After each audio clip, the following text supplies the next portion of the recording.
Cancer healer centre, a new beginning. Santosh Deshmukh हत्या प्रकरणामध्ये अखेर धनंजय मुंडेंचा राजीनामा, पुढील कार्यवाहीसाठी मुंडेंचा राजीनामा राज्यपालांकडे सुपूर्द। धनंजय मुंडेंनी नैतिकतेवर राजीनामा दिला। मुंडेंनी मंत्रिपदाचा राजीनामा दिल्यानंतर उपमुख्यमंत्री अजित पवारांची प्रतिक्रिया। तर राजीनाम्यानंतर धनंजय मुंडेंचं ट्विट, अजितदादा म्हणतात राजीनामा नैतिकतेमधून तर राजीनामा वैद्यकीय कारणातून दिल्याचा मुंडेंचा दावा। संतोष देशमुखांच्या हत्येचे फोटो पाहून मन व्यथित, धनंजय मुंडेंच्या ट्विटमध्ये उल्लेख, तर धनंजय मुंडेंना मन आहे का, अंजली दमानी यांची टीका। धनंजय मुंडेंच्या राजीनाम्याचं स्वागत, राजीनामा आधीच व्हायला हवा होता, शपथच झाली नसती तर पुढील गोष्टींना सामोरं जावं लागलं नसतं। मुंडेंच्या राजीनाम्यावर पंकजा मुंडेंची प्रतिक्रिया। धनंजय मुंडेंच्या जागी आता छगन भुजबळ यांची एंट्री सरकारमध्ये होणार अशी चर्चा, मुख्यमंत्री फडणवीस आणि उपमुख्यमंत्री अजित पवारांमध्ये चर्चा, सूत्रांची माहिती। मुख्यमंत्री फडणवीसांविरोधात हक्कभंग आणणार, मुंडेंच्या राजीनाम्याची माहिती फडणवीसांनी सभागृहात न देता थेट माध्यमांना दिली, काँग्रेस नेते नाना पटोलेंचा आरोप। मुंडेंचा फक्त राजीनामा घेऊन चालणार नाही, हत्या प्रकरणातील सर्वांना फाशी झाल्याशिवाय आम्ही शांत बसणार नाही, भाजप आमदार सुरेश धस आक्रमक।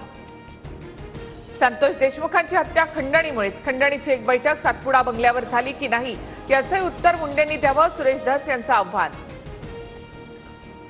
धनंजय मुंडेंना 6 आरोपी करा, मुंडेंवर 302 चा गुन्हा दाखल करून जेलमध्ये टाका, मनोज जरांगेंची मागणी। धनंजय मुंडेंची आमदारकी रद्द होईपर्यंत लढणार, अंजली दमानी यांचा इशारा, धनंजय मुंडेंच्या पापाचा घडा आता भरलाय, दमानी यांची टीका।